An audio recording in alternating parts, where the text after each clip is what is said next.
अस्सलाम वालेकुम नाज़रीन, आप देख रहे हैं प्रोग्राम खबर गर्म है। मैं हूं सोनिया अदनान और मेरे साथ मौजूद हैं एहतशामुल हक साहब। नाज़रीन, अपोजिशन के जलसों की हमने देखा कि पहली सीरीज मुकम्मल हो गई है। पहला जलसा हमने देखा गुजरांवाला में हुआ, उसके बाद कराची और फिर कोयटा में भी हुआ। अब ये कहा जा रहा है कि एक महीने के बाद जलसे होंगे, लेकिन हम देख रहे हैं कि अपोजिशन मुसलसल ये दावा कर रही है कि हुकूमत जो है वो दिसंबर तक घर चली जाएगी, जनवरी से पहले पहले हुकूमत का जो बोरिया बिस्तर है वो गोल हो जाएगा, हुकूमत नहीं रहेगी। तो आज बेसिकली ये जानने की कोशिश करेंगे अपोजिशन से कि ये किस बुनियाद पर कहा जा रहा है, ये दावे की बुनियाद क्या है।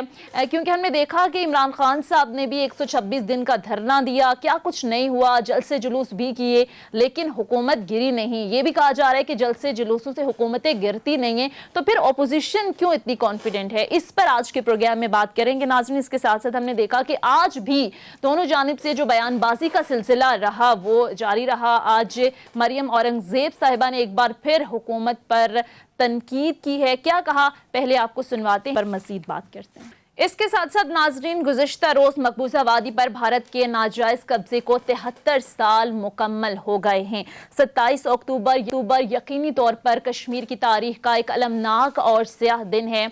और जिस अंदाज में 7 दहाइयों से भारत जो जुल्म सितम ढाए हुए है कश्मीर के ऊपर, जिस तरह से औरतों की इस्मत दरी की जा रही है, मासूम बच्चों को निशाना बनाया जा रहा है, जिस अंदाज में वहां पर पैलेट गन का इस्तेमाल और जुल्म सितम के पहाड़ ढाए जा रहे हैं, इस पर सवाल ये पैदा होता है कि आज भी आखिर ये मसला हल तलब क्यों है और आलमी ज़मीर आखिर इस पर कब जागेगा और कश्मीरियों के जो जुल्म सितम हैं इन्हें कश्मीरी इससे कब निजात हासिल करेंगे। यही वो मामलात हैं जिन पर नाज़रीन आज के प्रोग्राम बात करेंगे।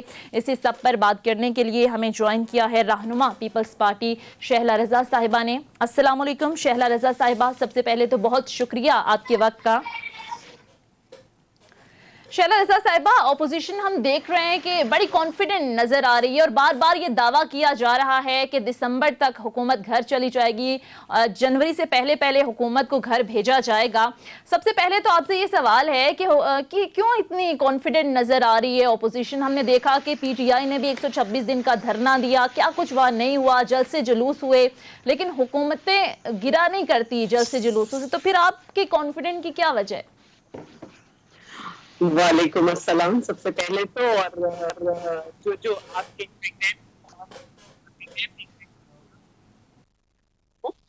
और देखिए, हमारे और अपोजिशन के एहतजाज में फर्क है। अपोजिशन ने एहतजाज किया उन 4 सीटों के लिए जो आज भी उनके पास नहीं, ठीक है, और हमने एहतजाज किया है कोई न 4 सीटों पे, ना कोई हमने अपने किसी अना पे, ना हम पार्लियामेंट पे लानत भेज रहे हैं और ना ही हम किसी कजन को बुलाकर जो है उसको बैठा रहे हैं, ना ही हमारे बारे में एंकर्स ये कह रहे हैं कि हम उस वक्त की तरह से जब इन्होंने धरना दिया था मजबूर हैं कि सिर्फ इनको दिखाएं, लोगों की खाली कुर्सियां ना दिखाएं। हम जो है इनकी मुल्क दुश्मन और अवाम दुश्मन पॉलिसीज, जिसकी वजह से मुल्क दुश्मन पॉलिसीज की वजह से पाकिस्तान अकेला, कश्मीर हमारे पास नहीं, हमारे इस्लामी ममालिक कह दें या 2-4 मुल्क कह दें, उनसे भी वो बात नहीं, चाइना से भी वो बात नहीं, और अवाम को जो है इनकी अवाम दुश्मन पॉलिसी से IMF को बिठा बिठा के बजट बनाया। बजट जो है पास होने से पहले ही जो है वो खसारे का शिकार हो गया दोनों दफा, और उसके नतीजे में अवाम को बेइंतहा महंगाई मिली है। इनकी पॉलिसीज से बेरोजगारी बढ़ी है, इनकी पॉलिसीज से जो है लोग जो हैं वो उनमें एक उम्मीद खत्म हो गई है। तो ये सारे जो मसाइल हैं, पाकिस्तान की मईशत कभी भी नेगेटिव नहीं हुई, इनके जमाने में नेगेटिव हुई है। पाकिस्तान जो है वो गंदम में खुद कफील था, और लेकिन यहाँ पे तो गंदम उतरती है और 2 महीने में गायब हो जाती है। प्याज टमाटर जो है कल मैं पढ़ रही थी कि सिंध के शहर गुजरांवाला में जो है वो प्याज जो है वो 200 रुपए, टमाटर 200 रुपए क्रॉस कर गया, आलू 100 रुपए क्रॉस कर गया। मतलब सारे पंजाब के जो शहर थे उनका नाम ले लेके बात हो रही थी, तो मैंने कहा सिंध कह दूं क्योंकि अच्छाई तो सारी इनके पास होती है। तो जो सूरत हाल है, हम अवाम की बात लेकर उठे हैं اور ہم چاہتے ہیں اور ہماری راہ عامہ ہموار ہے اور ہم چاہتے ہیں کہ ہم عوام ہی کی بات کریں. اگر ہمیں پہلے پتا تھا یہ کچھ نہیں کر سکتے. جو آدمی اپنی ٹیم فوراً ہی بدل دے تو اس کے پاس پھر کوئی چارہ نہیں رہتا. وہ دوسروں کی ٹیم پہ چل رہے تھے اور پالیسی کوئی نہیں تھی. تو آج بھی یہی صورتحال ہے. اور باقی آپ دیکھ سکتی ہیں کہ ہمارے ہر جلسے میں جتنی بھی رکاوٹ ہو پہلے سے زیادہ لوگ ہوتے ہیں. شعلہ رضا صاحبہ، جس طرح سے احتشام صاحب بات کر رہی ہیں، آپ کو کیا لگتا ہے یہ جلسے جلوسوں سے حکومتیں گر سکتی ہیں؟ ویسے تو جس طرح سے مہنگائی کو جواز بنا کر اپوزیشن جس طرح سے بات کر رہی ہے حکومت کی ناقص کارکردگی، اور یہ صورتحال تو ظاہر عوام اس پر ساتھ دے گی اور دے بھی رہی ہے، کہ ہمیں نظر بھی آئی یہ صورتحال. کیا سمجھتے ہیں آپ، یہ ممکن ہو سکے گا اپوزیشن کے لیے؟ دیکھیں، آپ کے سوال کے دو حصے ہیں سونیا. جو شعلہ بھی بات کر رہی ہیں نا، اس میں تو کوئی دو رائے اب رہ نہیں گئی کہ کارکردگی پہ تو سوالیہ نشان اٹھ رہا ہے، ہر جگہ پہ اٹھ رہا ہے. اور چلیں تھوڑی دیر کے لیے مان بھی لیں کہ جی اپوزیشن نے جو 2.5 سال میں جو کوشش کی ان کو ہٹانے کی، یا جو بیانیہ لے کے چلے وہ کامیاب نہیں ہوا. لیکن اب جس طریقے سے وہ مہنگائی کو گورننس کو لے کے ساتھ چل رہے ہیں تو یہ شاید لوگوں کو اٹریکٹ کرے گا. عام آدمی کی تکلیفیں جس طرح بتا بھی رہی ہیں، ہم نے اپنی زندگی میں کبھی 200 روپے کلو ٹماٹر نہیں دیکھے جو آج بھی ہم دیکھ رہے ہیں کہ اس قیمت اتنی زیادہ ہے. اب اہم سوال اس وقت شعلہ صاحبہ آپ سے بھی میں پوچھوں گا تھوڑی سی ایک بات کر کے.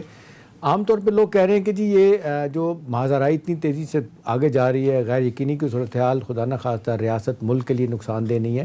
کچھ سنجیدہ الگوں میں یہ بحث شروع ہو گئی کہ جی اس مسئلے کو روکا جائے، بہت آگے چلا گیا. ایک مجھے جو ذاتی طور پہ ٹھنڈی ہوا کا جھونکا لگا اسٹیٹمنٹ، وہ شاید خاقان عباسی کا ہے. وہ اگلے دن آپ نے بھی دیکھا ہوگا، جو انہوں نے کہا ہے کہ جی اپوزیشن جو ہے نا وہ حکومت کے ساتھ اور بشمول تمام سٹیک ہولڈر کا لفظ یوز کیا، بشمول افواج پاکستان کے ساتھ بات چیت کرنے کے لیے تیار ہے، تاکہ یہ جو بہت زیادہ معاملہ آگے چلا گیا اس کو کم کیا جائے. اس سے پہلے پرسوں کی جو آپ دیکھ رہے ہیں کہ ملاقاتیں ہوئیں ان کی خواجہ آصف صاحب کی شہباز شریف صاحب سے، اور ان کے ساتھ رانا تنویر بھی گئے تھے، احسن اقبال بھی گئے تھے. وہاں پہ بھی سنا ہے کہ اس طرح کی باتیں ہوئیں. اور کل جو میں دیکھ رہا تھا ایک رپورٹ یہ بھی ہے کہ شہباز شریف صاحب نے بڑے سیریس کنسرن کا اظہار کیا ہے کہ ماجرائی ہمارے لیے ٹھیک نہیں ہے. اور جو لوگ ملنے گئے تھے، ایک رپورٹ یہ بتا رہی ہے کہ انہوں نے ان کو کہا کہ بھئی جی آپ اپنے طور پہ، میں تو جیل میں ہوں، نیب کی کسٹڈی میں ہوں، آپ اپنے طور پہ دیکھیں کہ معاملات کدھر جا سکتے ہیں. دو چیزیں شعلہ صاحبہ پوچھوں گا. ایک تو جو ہم دیکھ رہے ہیں کہ بلاول بھٹو زرداری صاحب کراچی ابھی شاید واپس نہیں پہنچے یا وہیں ہیں گلگت بلتستان میں. لوگوں نے بڑے اس پہ سوالات اٹھائے کہ جی کوئٹہ کا بڑا اہم جلسہ تھا، انہیں جانا چاہیے تھے، نہیں گئے. پھر دوسری بات یہ بار بار آپ بھی سننی ہوگی، کہا جا رہا ہے کہ جی پی ایم ایل این سے علیحدہ کرنے کی باتیں ہو رہی ہیں کہ جی وہ کسی طریقے سے وہ جو ہے نا ان کو دور کر دیا جائے. اور اگر پی ایم ایل این کے ساتھ اگر پیپلز پارٹی بھرپور طور پہ ساتھ نہیں دیتی تو باقی 11 پارٹیاں تو بقول شیخ رشید کے ٹانگئی پارٹیاں ہیں، اصل پارٹیاں تو آپ ہی ہیں، 2 ہی. تو آپ کو لگتا ہے کہ یہ کامیاب ہو جائے گی موو کہ جی بلاول بھٹو زرداری صاحب کو یا پیپلز پارٹی کو علیحدہ کر کے اختلافات پیدا کیا جا سکے؟ اور دوسرا سوال کا پہلو جو میں دیکھ رہا تھا کہ بھی یہ ماجرائی کسی کے حق میں نہیں ہے، اس کو ریٹریو کرنے کے لیے، ختم کرنے کے لیے، کم کرنے کے لیے کیا کرنے کی ضرورت ہے؟ جی اچھا احتشام صاحب، دیکھیں یہ جو ایج ہوتی ہے 18 سے 27 سال، اور ہمارا ملک پہ نہ روزگار کی ضمانت ہوتی ہے اور نہ کچھ، تو اس میں اگر نوجوانوں کے سامنے یہ انداز لایا جائے جس میں للکار ہو یا اس طرح کی چیز ہو اور زبان جو ہے مخالف کے لیے اچھی استعمال نہیں کی جائے، تو وہ ان کے لیے بڑا اٹریکشن ہوتا ہے. ابھی میں مریم اورنگزیب صاحبہ کا اسٹیٹمنٹ سن رہی تھی. آپ سارے اسٹیٹمنٹ اٹھا لیں پرانے، لیکن ان کے لہجے میں وہ تلخی نہیں تھی. اور جو یہ سلیکشن ہے الفاظ کا، ڈاکو، چور، نالائق، نکمے، نااہل، یہ پہلے اپوزیشن کے بیانیے میں نہیں تھے الفاظ. لیکن جیسے جیسے حکومت کے اسٹیج سے وزیر اعظم نے چور ڈاکو کہا، بدقسمتی سے یہ الفاظ آ گئے. اور اب تو وہ چوہا بھی استعمال کرتے ہیں وزیر اعظم صاحب، جس کے جواب میں ظاہر ہے ہمیں بھی مطلب یہاں پہ خون آتا ہے کہ ان کو اسی طرح کا جواب دے. لیکن ہماری پولیٹیکل ٹریننگ ہمارے آڑے آ جاتی ہے. تو ایک تو جو سیاست میں یہ ایلیمنٹ آیا ہے اس طرح کا، یا اس طرح کا مزاج آیا ہے بلکہ کہنا چاہیے، یہ بھی غلط ہے، اور ایلیمنٹ حکومت کی سائڈ سے آیا ہے. اب آپ نے بات کی بلاول صاحب کی. بلاول صاحب جو ہیں، سب جانتے ہیں کہ گلگت بلتستان میں الیکشن ہے، اور یہ طے پایا تھا کہ پہلے ایک پارٹی چلی جائے، پھر دوسری پارٹی، پھر اس طرح سے سلسلہ شروع کریں تاکہ گیپ نہ ہو. اور چیئرمین صاحب چلے گئے اور آج کل ٹیکنالوجی کا زمانہ ہے. انہوں نے وہاں سے ویڈیو لنک پہ نہ صرف خطاب کیا بلکہ یہ کہا کہ ہم پی ڈی ایم کے ساتھ آخری وقت تک ہیں اور ہر وقت ساتھ ہیں اور پی ڈی ایم کے فیصلوں کے پابند ہیں. تو یہ جو نیریٹو حکومت بنا رہی ہے کہ پیپلز پارٹی ہے وہ یہ غلط ہے. اب دوسری بات آپ نے کی ڈائیلاگ. دیکھیے حکومت خود پوائنٹ آف نو ریٹرن پہ لے 50 ترجمان میں 5 اگر چیزیں ایسی بتا دیں کہ حکومت نے یہ کیا تو وہ 50 آرام سے وقت گزار سکتے ہیں. اس کے ساتھ دوسری طرف لوگ یہ بھی کہہ رہے ہیں کہ نواز شریف صاحب نے جو ریڈ لائن کراس کی ہے وہ تو آپ بھی نہیں کر رہے اس طرح. ٹھیک ہے صورتحال شاہ صاحب یہ کہہ رہے ہیں کہ نہ ہو کہ معاملات پوائنٹ آف نو ریٹرن کی طرف چلے جائیں, یہ صورت نہیں ہونی چاہیے. ہمیں جوائن کر چکے ہیں اس وقت چیئرمین یورپی یونین پاکستان فرینڈشپ فیڈریشن یورپ پرویز اقبال لوزر صاحب. السلام علیکم سر. سب سے پہلے تو بہت شکریہ آپ کے وقت کا. Thank you. پرویز اقبال صاحب, جس جگہ بیٹھے ہیں یقینی طور پر یورپی یونین کا ہیڈ کوارٹر بھی ہے اور 73 سال سے جس انداز میں ظلم و ستم ڈھائے جا رہے ہیں کشمیریوں پر, بھارت جس طرح سے ظلم و ستم ڈھا رہا ہے, 73 سال کہنا شاید آسان ہے لیکن سہنا یقینی طور پر بہت مشکل ہے. ہم دیکھ رہے ہیں کہ برطانیہ برسلز میں کشمیر کاز کے لیے کافی کام ہو رہا ہے, کافی آوازیں بھی وہاں اٹھائی گئی ہیں, اور آپ سے سوال یہ کہ آپ کس طرح سے ٹیک اپ کر رہے ہیں کشمیر کے مسئلے کو لے کر وہاں پر. بسم اللہ الرحمن الرحیم. سب سے پہلے تو میں پبلک ٹی وی کا اور آپ کا شکریہ ادا کرتا ہوں کہ آپ نے مجھے مدعو کیا. ابھی یورپین پارلیمنٹ جو ہے یہ دنیا کی سب سے بڑی پارلیمنٹ ہے. بالکل. یہ پہلے 28 ملکوں پہ تھی, ابھی بریگزٹ کے بعد یہ 27 کنٹری رہ گئے ہیں. ابھی وہاں پر ہم لوگوں نے پچھلے 20 سال سے یورپین پارلیمنٹ کے اندر اور یورپ کے دوسرے ملکوں کی پارلیمنٹوں میں ہم مسئلہ کشمیر کو لے کے جا رہے ہیں. اس کے اوپر یورپین پارلیمنٹ یا یورپ کی پارلیمنٹوں میں تو ہمیں کافی حد تک وہ ہماری آواز سنتے بھی ہیں. اس کے اندر ہم نے یورپین پارلیمنٹ میں ہیومن رائٹس کمیٹی کی جو چیئر پرسن ہیں ان کے ذریعے ہم نے وہاں قرارداد پیش کی. اس کے بعد جو یہ گمنام قبروں کا کیس تھا یہ بھی ہم نے اٹھایا. اس کے بعد ابھی یہ 5 اگست کو جو 2019 سے نریندرا مودی اور اس کی دہشت گرد فوج نے ایک غاصبانہ قبضے کی ایک حد کر دی. 370 اور 35A جو آرٹیکل ہے یہ ختم کر کے وہاں پر لوگوں کے اوپر جو ایک قیامت گزر رہی ہے.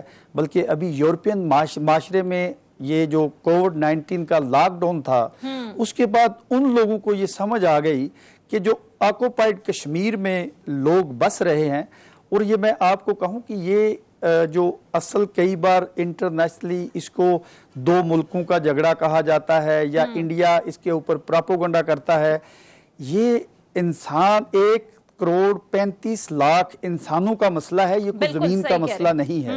اور یہ میں اکثر یورپ میں یورپین لوگوں سے بھی بات کرتے ہوئے کہتا ہوں کہ کشمیری اپنا حق مانگ رہے ہیں, زادی مانگ رہے ہیں, کوئی بھیک نہیں مانگ رہے.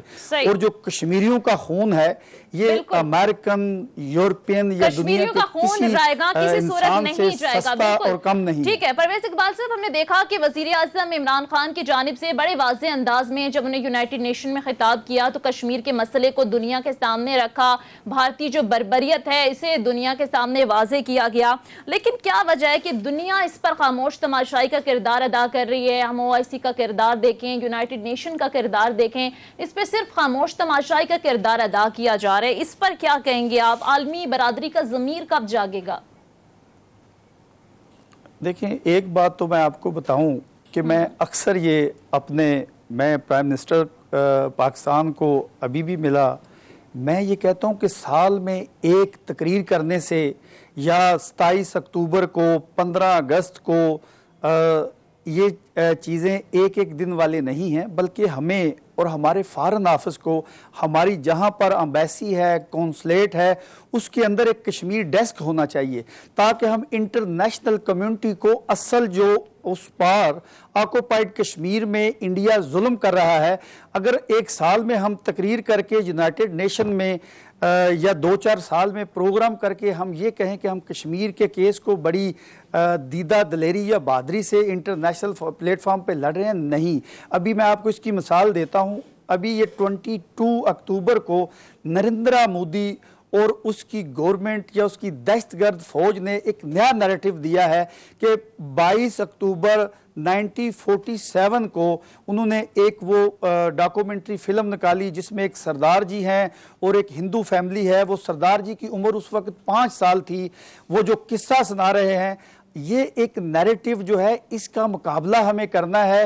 वो सोशल मीडिया हो, इंटरनेशनल प्लेटफॉर्म हो, दुनिया का कोई प्लेटफॉर्म हो, हमें हर लिहाज से, हर माज पे, और इसके लिए ज़रूरी ये है कि जो हमारे मुल्क के अंदर सियासी क़यादत है, चाहे वो गवर्नमेंट के अंदर है, चाहे वो अपोजिशन में है, उनको ये फैसला करना है कि कश्मीर के ऊपर हमें सियासत नहीं करनी है। कश्मीर के ऊपर हमें एक होकर, यकजा होकर, इंडिया जैसे दहशतगर्द मुल्क का, बल्कि मैं ये आपको ये बताऊं कि अभी इंटरनेशनली जो FAFT में हमें ब्लैक लिस्ट कराने के लिए वो लॉबी कर रहा है।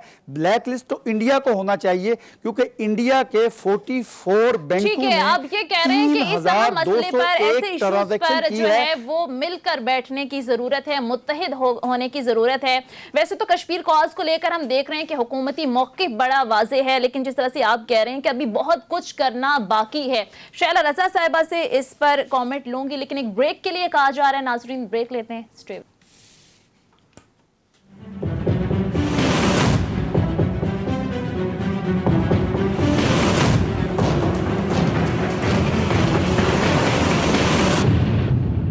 ब्रेक के बाद खुश आमदीद। शैला रज़ा साहब, अब मैं आपकी तरफ आऊंगी। अभी जिस तरह से परवेज इकबाल साहब भी बात कर रहे थे कि ये जो सेंसिटिव इश्यूज होते हैं, इनमें एटलीस्ट हुकूमत और अपोजिशन जितनी मर्जी एक दूसरे पर तनकीद करें, लेकिन इन अहम इश्यूज पर स्टांस एक होना चाहिए, मुत्तहिद होना चाहिए।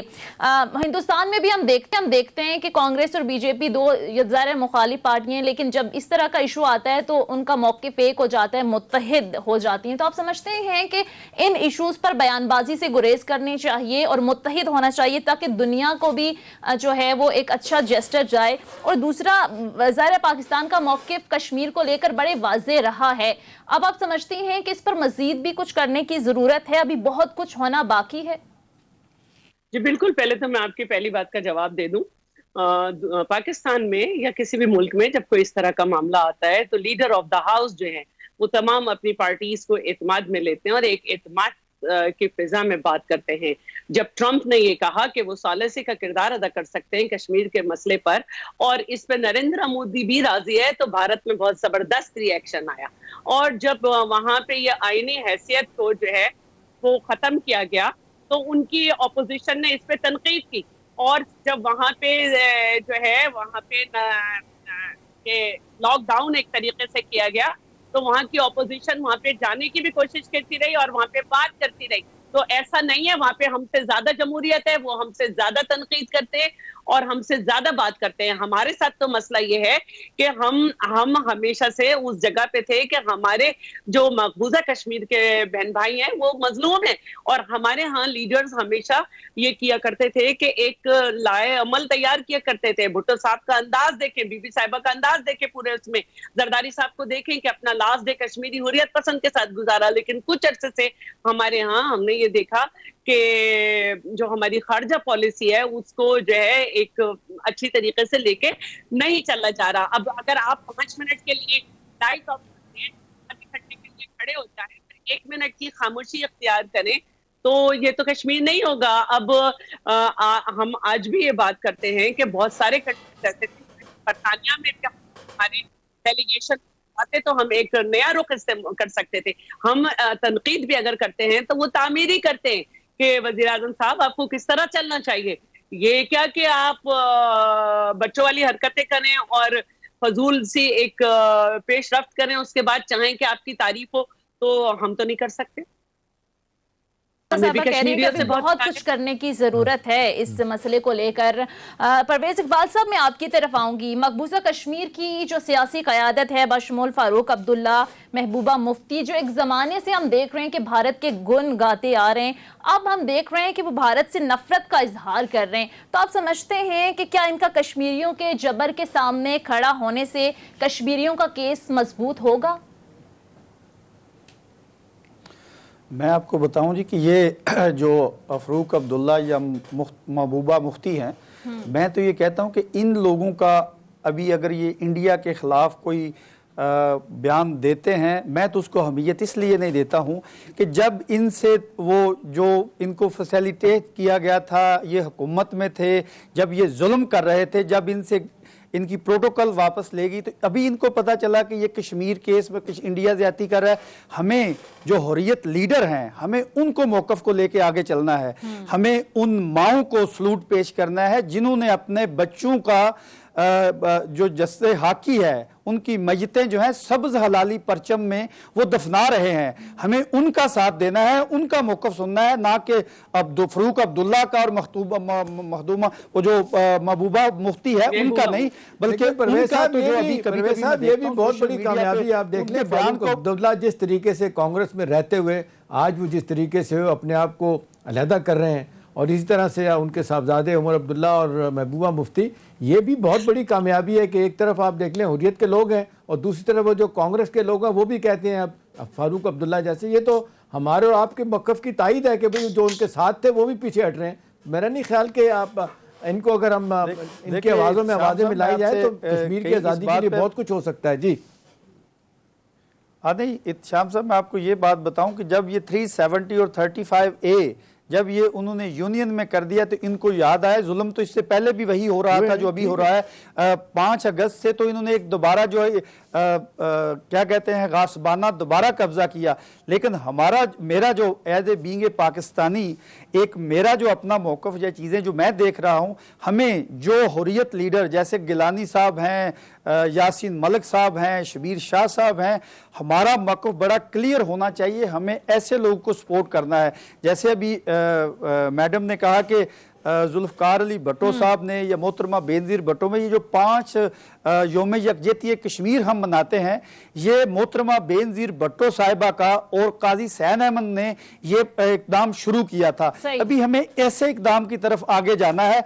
तनकीद उन चीज़ों पे करनी चाहिए। देखें, अभी अगर प्राइम मिनिस्टर ने यूनाइटेड नेशन में अच्छी तकरीर की, उसको हमें आन करना चाहिए। सही। अगर वो उन्होंने कानून साज असम्बली में खड़े होकर कहा मैं कश्मीर का सफीर हूं, हमें आन करना चाहिए। अभी मुल्क के अंदर जो अफरा तफरी ये चीज़ें चल रही हैं, मुल्कों के अंदर ये चलती रहती है, लेकिन बाहर जब हम जाएं, मुल्क से बाहर जो डेलीगेशन जाते हैं, जो अनवाए जाते हैं, उनको वहां जाकर जो है इस केस को आगे करना है, इस केस को लड़ना है, ना कि हमें अपनी लड़ाई लड़नी है। सही, आप कह रहे हैं कि मुत्तहिद होना चाहिए। ठीक है इरशाम साहब, मैं आपकी तरफ आऊंगी। जिस तरह से अभी परवेज इकबाल साहब भी बात कर रहे थे, वजीर आजम ने हमने देखा कि बड़े वाज़ेह अंदाज में यूनाइटेड नेशन में 2 बार जब उन्हें तकरीर की तो कश्मीर के हवाले से बड़ा उनका वाज़ेह मौक़िफ़ रहा है। आप समझते हैं कि अमली तौर पर अभी मज़ीद उस तरीके से करने की ज़रूरत है? बहुत कुछ देखिए सोनिया, जिस तरीके से खित्ते में नई नई डेवलपमेंट्स हो रही हैं, अभी आप देख लें कल ही की मीटिंग देख लें 2+2 की, जिसमें हिंदुस्तान और अमेरिका के आपने देखा मुज़ाकरात हुए कि दुनिया जान के सेटेलाइट नक्शे शेयर करेंगे आपस में।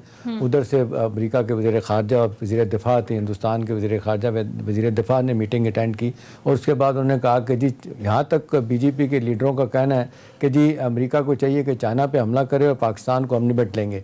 अब इन हालात में ये सारी चीज़ें देखने वाली हैं कि मतलब पाकिस्तान को भी चौमुखी लड़नी पड़ रही है। ठीक है, इस रीजन में क्या होने जा रहा है। 9/11 के बाद खासे हमारे लिए मुश्किलात पैदा हुई। ठीक है ना, अब देखना यही है कि आइंदा आने वाले दिनों में जिस तरीके से पिछले 1.5-2 साल से कश्मीर का मामला, ये तो मैं ज़ाती तौर पे अच्छी तरह जानता हूँ कि चाहे पीपल्स पार्टी की गवर्नमेंट है, PMLN की गवर्नमेंट है, इनकी गवर्नमेंट है, कश्मीर पे सब ने अपनी अपनी तरफ से अपना हिस्सा डाला है, जो कर सकते हैं डेफिनेटली किया। जैसे न्यूक्लियर प्रोग्राम लेट भुट्टो साहब ने शुरू किया था, सब लेके चले थे। अब अहम बात यह है कि मेरा ख्याल है जो शैला साहब से भी पूछने वाली है और परवेज साहब से भी कि भी क्या वजह है कि दुनिया जो है ना वो साउथ सूडान में अगर क्रिश्चियन कम्युनिटी के लोग अलहदा होना चाहते हैं तो उनको अलहदा मुल्क बना के दे दिया जाता है। ईस्ट तमूर में हम देखते हैं इंडोनेशिया वहाँ पे क्रिश्चियन ज़्यादा थे, उनको लगा एक गोली चलाए बगैर आज़ादी दिलवा दी।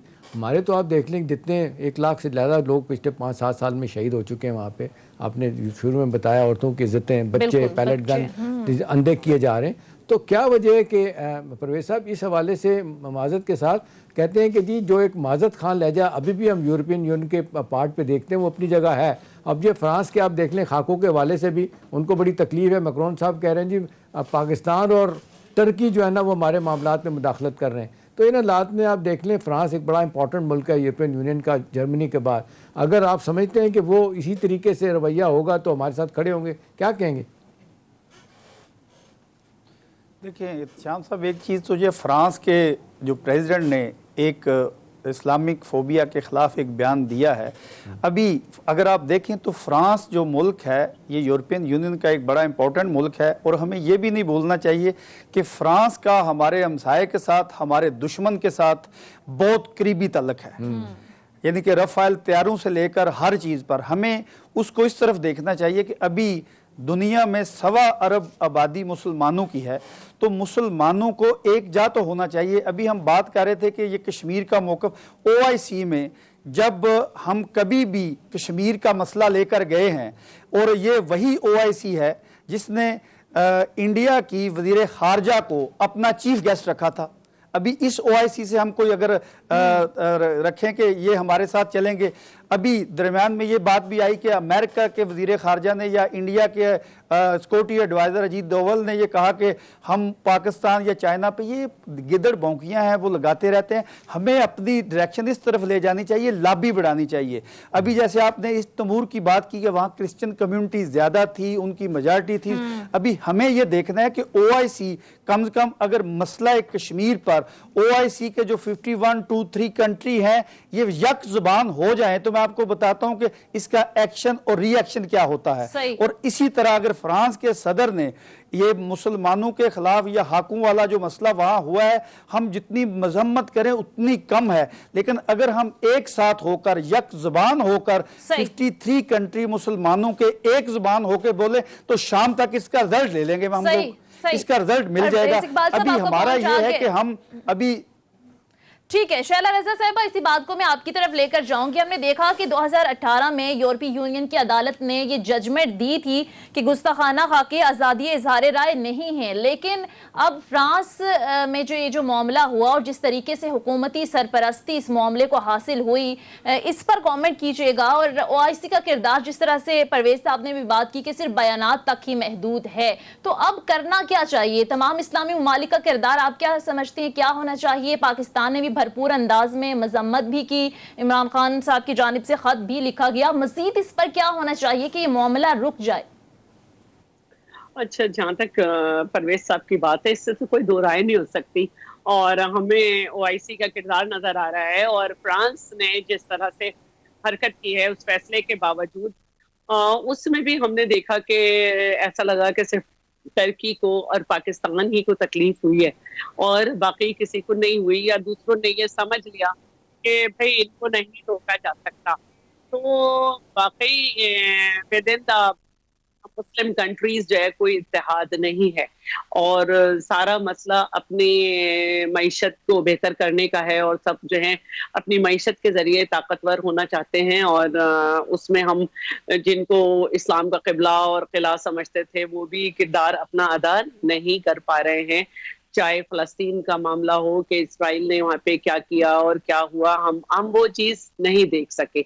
और अमेरिका का किरदार इसराइल के साथ तल्लुकात बढ़ा रहे हैं। अब देख लें जिस तरीके से तस्लीम करने की बातें हो रही हैं, सूडान भी मान गया है, UAE भी तैयार हो गया है, सऊदी अरब का भी कहते हैं नरम गोशा है, तो वो तो मुझे नहीं लगता कि कश्मीर और मुसलमानों के हवाले से कोई इतना स्ट्रॉन्ग रवैया उनका हो सकता है। कश्मीर की ऊपर जो हम कहते हैं कि UNO का किरदार बनता था, वहाँ की जो एक रेजोल्यूशन है उस पर आज तक अमल नहीं हुआ, और जो एक तहरीक जो है जो कि राइट ऑफ सेल्फ डिटर्मिनेशन की हक खुद इरादियत की है, उसको कभी जो है वो जिहाद और इस्लामिक कलर लगाया गया और सब। और बदकिस्मती यही कि हमें मुस्लिम कंट्रीज की सपोर्ट हासिल नहीं है, तो हम दूसरों की क्या बात करें।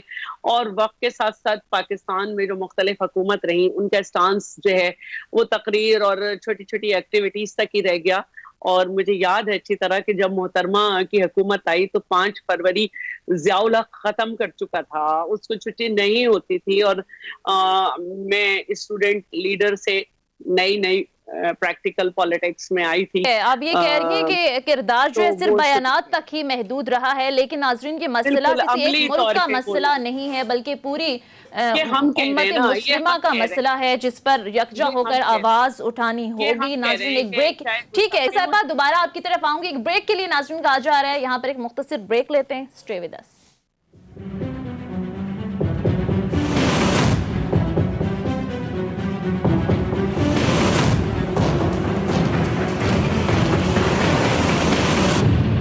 بریک کے بعد خوش آمدید احتشام صاحب، میں آپ کی طرف آؤں گی، کوئکلی ذرا رسپانس کیجیے گا۔ اوورسیز پاکستانیوں کو ذرا ڈسکس کرتے ہیں، ان کے بہت سے مسائل ہیں، یقینی طور پر انہیں بھی ایڈریس کرنے کی ضرورت ہے۔ پرویز اقبال صاحب سے بھی ظاہر ہے اس پر کامنٹ لوں گی، لیکن میں چاہ رہی ہوں کوئکلی آپ سے دو چیزیں بڑی اہم ہیں۔ میرا خیال ایک چھوٹا سا کامنٹ میں یہی کروں گا کہ اوورسیز پاکستانی دیکھیں کتنی اہمیت رکھتے ہیں کہ سب سے زیادہ پیسہ ہمیں بھیجتے ہیں۔ پچھلے سال جو ہمارا مالی سال ختم ہوا ہے $24 بلین انہوں نے بھیجے تھے، آل ٹائم ہائی، اور توقع یہی کرنی چاہیے کہ بھیجیں۔ اب تو بحث شروع ہو گیا، یہ گورنمنٹ جو ہے نا اتنی کنسیڈریٹ ہو رہی ہے، کہہ رہی ہے کہ جی دوہری شریعت رکھنے والے ان کو پبلک آفس ہولڈر بھی بنایا جا سکتا ہے۔ تو پرویز صاحب ابھی آپ کو کیا لگتا ہے کہ جو ہمارے پاکستانی باہر ہیں پورے یورپ میں، نارتھ امریکہ میں، مڈل ایسٹ میں سارے ہوئے ہیں، بہت شکایتیں آپ تک بھی پہنچتی ہوں گی، ہمارے سفارت خانے جس طرح سپورٹ نہیں کرتے، مدد نہیں کرتے، ویزے کا ایشو ہو، کچھ اور ایشو ہو، آپ کیا دیکھ رہے ہیں کہ وہاں پہ بھی آپ یورپ میں بہت بڑی تعداد پاکستانیوں کی ہے، ان کے مسائل کے بارے میں آپ سمجھتے ہیں کہ حکومت واقعی کچھ کرتی ہے؟